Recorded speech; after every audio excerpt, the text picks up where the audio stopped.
Assalamualaikum warahmatullahi wabarakatuh. Nama saya Regina Nidia.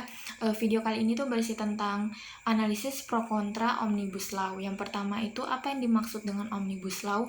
Omnibus ini tuh berasal dari bahasa Latin, yaitu omnis, yang artinya untuk semua. Jadi Omnibus Law ini adalah bisa dikatakan sebagai hukum untuk semua. Nah, Omnibus Law ini berkaitan dengan banyak objek dan memiliki tujuan yang beragam. Sebenarnya Omnibus Law sendiri ini bukan hal yang baru, malah sudah dikenal dari tahun 1840 dan implementasinya tuh di negara-negara yang menganut sistem common law. Common law sendiri tuh dikenal sebagai presiden yudisial atau hukumnya itu dibuat oleh hakim. Nah, Omnibus Law ini pertama kali diterapkan di Amerika.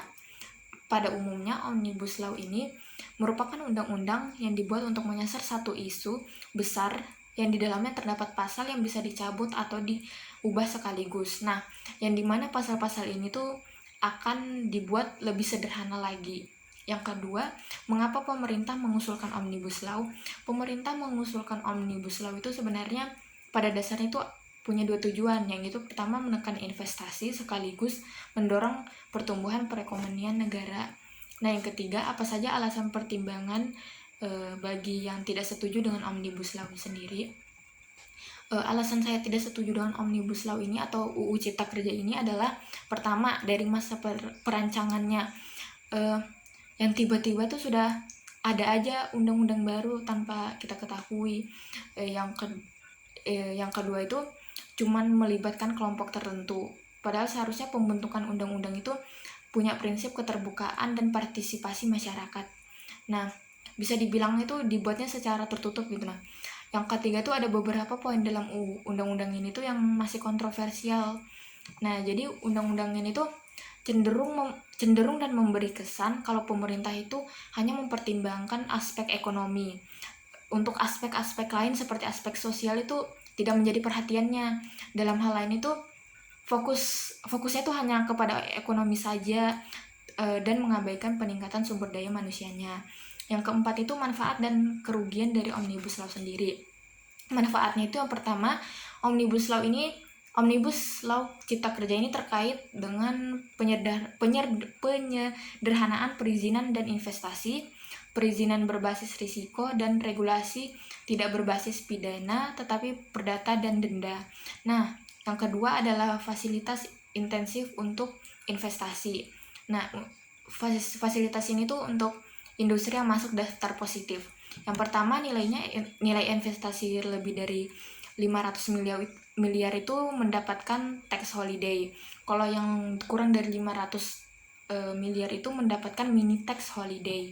Terus khusus untuk padat karya langsung mendapatkan investment allowance. Nah, yang terakhir itu prioritas untuk investasi, tujuannya ekspor dan subsidinya impor. Yang ketiga adalah kemudahan khusus untuk UMKM. Yang pertama itu perizinan cukup dengan registrasi. Yang kedua itu untuk bisnis UMKM cukup satu pihak, tidak perlu kedua pihak. Yang keempat itu ada 6 sektor yang dilarang dalam Omnibus Law. Pertama, penangkapan spesies ikan yang tercantum dalam Appendix Cities. Yang kedua, industri pembuatan klor alkali dengan proses merkuri. Yang ketiga, industri bahan aktif pestisida. Yang keempat, industri yang terkait dengan perdagangan marijuana atau yang biasa disebut ganja. Yang kelima itu industri bahan kimia dan industri bahan perusak lapisan ozon.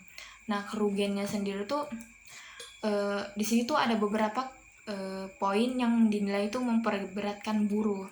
Nah, yang pertama itu UMKM bersyarat dan UMSK atau upah minimum sektoral kabupaten atau kota itu dihapus. Nah, yang kedua pengurangan pesangon jadi 25 kali upah per bulan.